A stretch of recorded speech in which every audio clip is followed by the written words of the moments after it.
Custo de vida, emprego e desemprego, cesta básica, tarifas públicas, salário mínimo. Agora, na Brasil Atual, a análise do DIEESE. E nós vamos fazer contato agora com o diretor técnico do DIEESE, Fausto Augusto Júnior. Vou falar hoje a respeito da proposta de reforma tributária. Nós temos aí a declaração do presidente da Comissão Mista de Reforma Tributária, o senador Roberto Rocha, e o relator deputado Aguinaldo Ribeiro, que prevê mais 3 semanas de debates até a apresentação do relatório. Bom dia, Fausto. Bom dia, Glauco. Bom dia a todos. Fausto, a gente observava aqui, estava lendo a matéria a respeito justamente dessas declarações do presidente da Comissão Mista da Reforma Tributária e do relator, que foram dadas num debate promovido pela Confederação Nacional da Indústria, CNI, e pela Federação Brasileira de Bancos, a FEBRABAN. Na verdade, as duas entidades promoveram ali uma discussão a respeito da reforma tributária. Agora a gente espera também que o presidente e o relator da comissão façam debates também com outras entidades, inclusive que tratam a questão tributária há muito tempo, além de movimentos que representem os trabalhadores, as entidades sindicais, que seja um debate amplo e aberto. Mas o que pode se esperar aí dessa discussão da reforma tributária na Câmara dos Deputados? Bem, Glauco, a gente tem hoje 3 propostas rodando de maneira diferente, em lugares diferentes, né, do ponto de vista da reforma tributária. A gente tem a proposta que o governo encaminhou, que na verdade basicamente ele encaminhou uma alteração vinculada a contribuição a COFINS e a chamada criação aí tal da contribuição de bens e serviços. Ele iniciou o processo, ainda vai caminhar por um conjunto de novas propostas que até agora o governo não indicou quando vai enviar. Temos uma proposta que tramita na Câmara dos Deputados, mais abrangente, e uma outra que tramita no Senado. A comissão mista, teoricamente, deveria apresentar uma proposta unificada e que, de alguma forma, encaminhasse pelo menos uma PEC, né? Essa é a sinalização que até o final do mês, começo do mês que vem, a comissão mista indique uma PEC para tramitar pelas casas legislativas, avançando a discussão da reforma tributária. Agora, é fundamental que a comissão mista e as diversas lideranças do Congresso Nacional que estão debatendo a reforma tributária chamem para conversar tanto trabalhadores quanto consumidores, porque de alguma forma o conjunto da sociedade está interessado nessa questão. Não é uma questão definida e debatida somente pelos grupos empresariais, muito pelo contrário, há muitos interesses diversos, em especial porque na questão da reforma tributária a gente discute de fato quem paga a conta do Estado no Brasil. Em especial no momento como que nós estamos vivendo, ou seja, no momento de pandemia, no momento de queda muito brusca da economia e, consequentemente, da arrecadação, é bastante complicado, porque esse debate, de alguma forma, vai pedir para o ano que vem algumas medidas que, de alguma forma, vai incidir sobre mais tributação, seja sobre uma base, seja sobre outra. E é fundamental a gente discutir, então, quem vai pagar essa conta. Há uma proposta do atual governo de distribuir essa conta para o conjunto da sociedade, em especial para os mais pobres, porque a proposta da CPMF, ou da chamada nova CPMF, ela atinge ela atinge o consumo e, inevitavelmente, assim, atinge de maneira mais desigual e mais proporcional em relação à renda os trabalhadores que têm menor remuneração.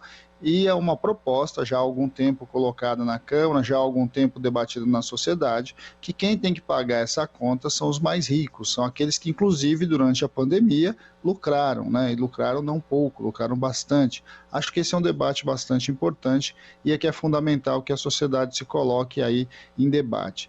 Na outra ponta, é bom lembrar que chegou na semana passada pela mão do governo a discussão da reforma administrativa e que deve, de alguma forma, conduzir ali parte das discussões da Câmara, deixando a dúvida em que momento, de fato, a reforma tributária vai ser discutida. Acho que essa é uma questão posta para a gente também, uma vez que esse é um ano eleitoral. Ano eleitoral, a gente sabe que o Congresso tem um ritmo diferente. A partir do final de setembro, muito provavelmente, a gente vai ver os trabalhos do Congresso com um ritmo bastante desacelerado, voltando só no final do ano, normalmente para discutir o orçamento de 2021. Creio que esse é um debate que está posto, mas é bom também discutir um pouco como é que essas reformas, Glauco, elas estão todas unificadas. Eu queria chamar a atenção que a reforma administrativa, de certo modo, ela dialoga com a reforma tributária do governo, em especial porque ambas, em algum sentido, promove uma discussão de um novo Estado, uma discussão de desconstrução do Estado que foi definido na Constituição de 88, propondo uma nova alteração. E é bem interessante a gente olhar porque será que o mercado financeiro, os mesmos que foram conversar ali, né, nesse relato em relação à comissão mista, o tempo todo pressiona e diz que o Brasil vai crescer mais ou o Brasil vai crescer menos de acordo com essas reformas, se essas reformas passarem. É bom lembrar que do conjunto das reformas, das 4 grandes reformas, 2 grandes reformas já passaram desde de 2016, que foi a reforma trabalhista de 2017, a reforma previdenciária de 2019 e até agora esse dito crescimento nunca chega. Eu acho que esse é um debate fundamental que a gente precisa fazer com a sociedade, porque estão desmontando o Estado brasileiro como a gente conhece e em nome de algo que nunca chega, em nome de um futuro que nunca se coloca, que é o crescimento econômico, que é o desenvolvimento social e a melhoria da qualidade de vida do povo brasileiro.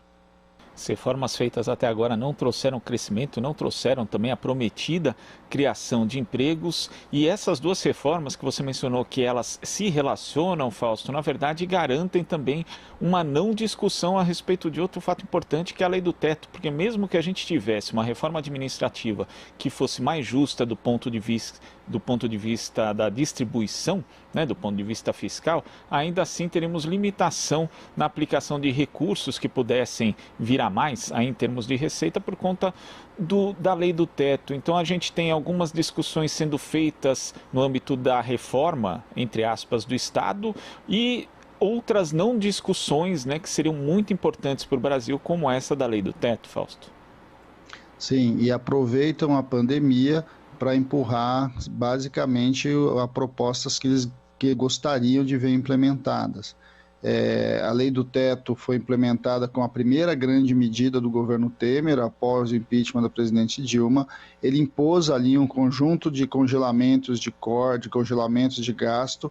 Ele, de certo modo, travou a possibilidade de expansão dos direitos sociais no Brasil, e agora a grande discussão é como é que vão, de alguma forma, além já do travamento de 20 anos, como é que eles vão reorganizar esse Estado. O que foi ali com a lei do teto é uma espécie de um congelamento temporário, e esse congelamento temporário, de certo modo, empurra e obriga as reformas que vieram em sequência. Primeiro vem a reforma, lembrando, reforma trabalhista, depois reforma previdenciária e agora reforma tributária e administrativa. É fundamental a gente debater com o conjunto da sociedade, afinal de contas, que Estado nós queremos, qual o papel do Estado que vai se colocar e como ele deveria se organizar. Como esse debate não se coloca, esse debate normalmente se restringe ao mercado e aos grupos empresariais, o que a gente está vendo é de um lado, uma redução do Estado como a gente conhece, em especial aquele que é capaz de levar saúde, educação, assistência social e qualidade de vida para a população brasileira, em nome de um outro Estado basicamente vinculado ao mercado e que deve contribuir para o tal crescimento e liberdade de mercado. Eu acho que esse é um debate fundamental que precisa fazer.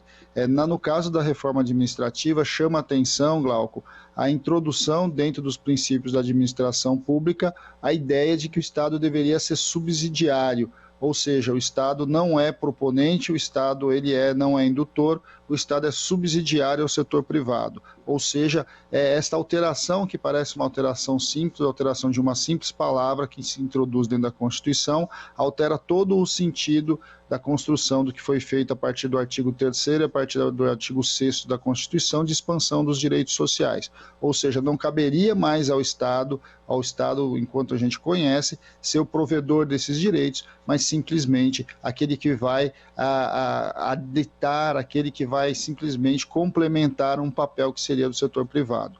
Nós estamos no meio de uma enorme disputa sobre quem vai de fato se apropriar do fundo público e quem de fato vai pagar as contas efetivas aí do Estado. E com isso a gente vai desmontando uma Constituição que foi constituída ali no final da ditadura, a partir das grandes grandes lutas sociais e que colocou de alguma forma os direitos sociais no centro da sua razão de existir. É fundamental então que a sociedade compreenda que essas reformas não são simplesmente reformas do ponto de vista, porque reforma a gente sempre fala, reforma quando a gente faz a reforma na nossa casa, para que a nossa casa fique melhor, para que ela fique mais aconchegante. Mas o que nós estamos vendo de verdade é uma desconstrução do que foi definido do pacto que organizou a Constituição de 88.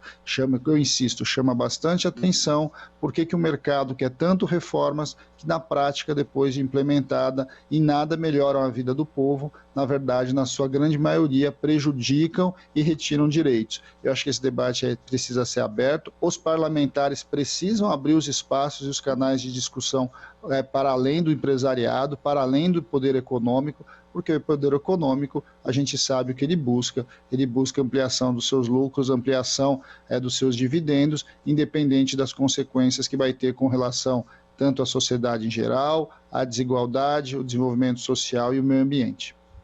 Agora nós temos uma outra discussão também, que é o fim da desoneração da folha.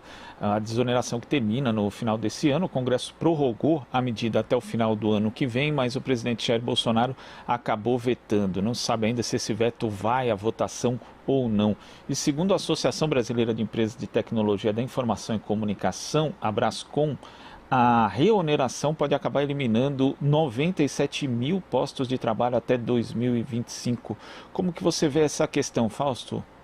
Bem, essas discussões estão vinculadas, né, Glauco? Assim, nós estamos no meio da pandemia, nós estamos no meio de uma crise econômica e é óbvio que reonerar setores agora não vai ajudar em nada. Na verdade, a gente precisa fazer uma boa discussão sobre o que é a desoneração. E isso coloca para a gente como que o debate da reforma tributária é importante. Afinal de contas, quem tem que pagar imposto, quem não paga imposto, por que tem desoneração, por que não tem desoneração, de certo modo, tudo isso faz parte do debate da reforma tributária. Este debate, inclusive, deveria aguardar ali o fim da pandemia, aguardar minimamente o controle da pandemia, para que a gente pudesse fazer um debate amplo na sociedade. É prematuro falar que você tem que tirar ou colocar incentivos desse setor ou daquele setor, uma vez que a economia está rodando assim. Você tem que caminhar agora para superar a crise da pandemia e a partir do momento que você supera a crise da pandemia, você reabre esses debates.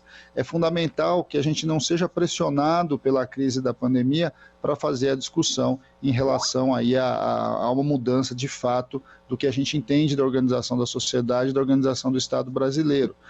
No caso das desonerações, esta é uma política que vem sendo utilizada desde o começo da República, da Nova República, ali desde a década de 80, como um mecanismo de alguma forma compensar ali o ciclo econômico. Como isso vai se dar daqui para frente, eu acho que é um debate importante que tem que se fazer. É razoável imaginar que isso fique para depois e depois você, de alguma forma, coloque essa discussão no bojo da reforma tributária.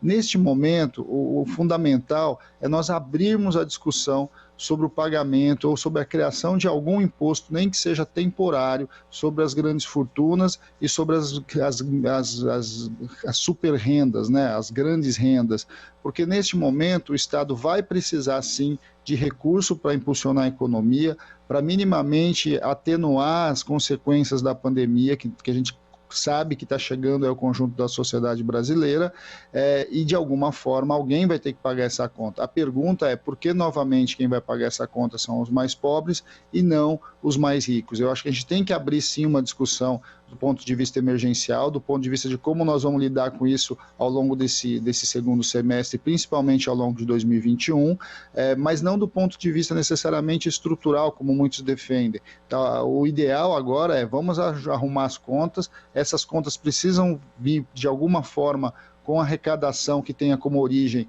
os super ricos e a partir disso a gente tem tempo e tranquilidade para fazer o debate de uma reforma tributária que melhore a regressividade do atual sistema e que de alguma forma lá na frente a gente tenha um sistema que primeiro onere os mais ricos, desonere os mais pobres e aqueles que têm mais condição de pagar, aqueles que têm mais condição de financiar o Estado, de alguma forma o financie, ao invés do que nós vemos hoje, que de certo modo são os assalariados que mantêm o conjunto da sociedade e os fundos públicos funcionando. Fausto, muito obrigado pela sua participação aqui no Jornal Brasil Atual e até a próxima. Até a próxima, Glauco. Bom dia a todos novamente. Bom dia. Conversamos aqui com o diretor técnico do Diese, Fausto Augusto Júnior.